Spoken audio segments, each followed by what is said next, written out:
கர்த்தருக்குள் பிரியமானவர்களே, June 4 Elon G white அம்மையார் அவர்களுடைய மாரநாதா புத்தகம், பக்கம் 309. இன்றைய தியானத்திற்காக தெரிந்து கொள்ளப்பட்ட தலைப்பானது ஓய்வு நாளை ஆசரிப்பவர்களுக்கு எதிரான சாத்தானின் சூழ்ச்சியான போர்முறை.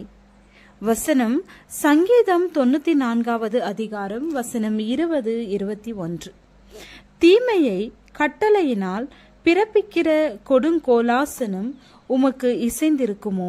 அவர்கள் நீதிமானுடைய ஆத்துமாவுக்கு விரோதமாய் கூட்டம் கூடி குற்றமில்லாத இரத்தத்தை குற்றப்படுத்துகிறார்கள். இறுதி நாட்களில் இன்னல்களை தேவனுடைய மக்கள் நெருங்கி வரும் பொழுது அவர்களது விசுவாசத்தை வீழ்த்தி போடத்தக்கதாக மிகவும் வெற்றியுள்ள திட்டத்தை தீட்டுவதற்கு சாத்தான் தனது தூதர்களோடு தீவிரமாக கலந்து பேசி ஆலோசனை செய்கிறான். மாபெரும் வஞ்சகனாகிய சாத்தான் ஆத்மாக்களின் முடிவை நிர்ணயிக்கும் கடும் தேர்வு ஓய்வு நாள் ஆசரிப்பே ஆகும். நாம் உண்டாக்கிய ஓய்வு நாளை நாம் உயர்த்தி காட்ட வேண்டும். இவ்வுலக வாழ்க்கையில் பற்றுடையோரையும் சபை அங்கத்தினரையும் ஏற்றுக்கொள்ள செய்துவிட்டோம். இதை ஆதரிப்பதற்காக சபை உலகத்தோடு இணையும்படி நடத்த வேண்டும். சத்தியத்திற்கு எதிராக அவர்களது கண்களை குருடாக்கி போட நாம் அடையாளங்களையும் அற்புதங்களையும் செய்ய வேண்டும். தேவனுக்கேற்ற பயத்தையும் பகுத்தறிவையும் ஒதுக்கி வைத்துவிட்டு பழக்க வழக்கங்களையும் பாரம்பரியங்களையும் பின்பற்றத்தக்கதாக அவர்களை வழி நடத்த வேண்டும். பிரபலமான போதகர்கள் மீது எனது செல்வாக்கை பயன்படுத்தி அவர்களிடம் பிரசங்கம் கேட்கிறவர்களை தேவனுடைய பிரமாணங்களை விட்டு வழிவிலக்கத்தக்கதாக பேசும்படி செய்வேன்.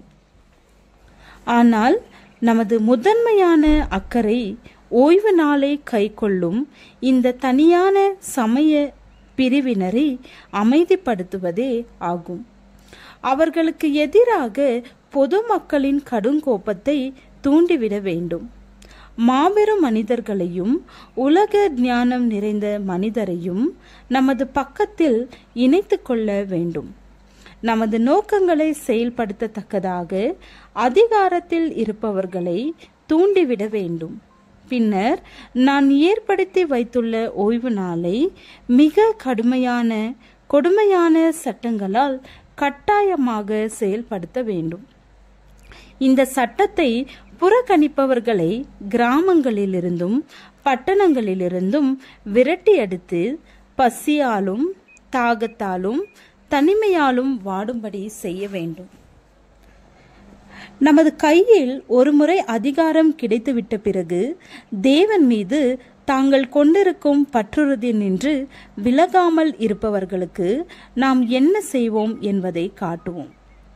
நமது வல்லமை என்னும் இந்த வலது புயத்தோடு புரொட்டஸ்டன்ட் சபைகளையும் உலகத்தையும் இசைவாக இப்பொழுது கொண்டு வந்து கொண்டிருக்கிறோம். இறுதியிலே நமது அதிகாரத்திற்கு கட்டுப்படாத அனைவரையும் ஓர் சட்டத்தின் மூலமாக நாம் கூண்டோடு அழித்து விடுவோம். நமது ஓய்வு நாளை மீறுபவர்களுக்கு மரண தண்டனை என்று சட்டம் இயற்றிய பிறகு இப்பொழுது பிரமாணத்தை கை கொள்வோரது அணியில் இருப்பவர்கள் நம் பக்கத்திற்கு வந்து விடுவார்கள். ஆனால் இத்தகைய தீவிரமான நடவடிக்கைகளை செயலாற்ற முற்படுவதற்கு முன்னர் உண்மையான ஓய்வு நாளை ஆசரிப்பவர்களை சிற்றின்பங்கள், இழிந்த இச்சைகள், பெருமை ஆகியவைகளின் மூலமாக கிறிஸ்துவை விட்டு பிரித்து விடலாம். சத்தியத்தை விசுவாசிப்பதனால் தாங்கள் பாதுகாப்பாக இருப்பதாக அவர்கள் எண்ணிக்கொள்ளட்டும். ஆனால் இன்சுவை நிகழ்ச்சிகளில் மிதமின்றி திளைப்பதும் கீழ்த்தரமான இழிவான இச்சைகளில் ஈடுபடுவதும் அவர்களது தீர்மானிக்கும் திறனை சீர்குலைத்து வேறுபடுத்தி பார்க்கத்தக்கதான உணர்வை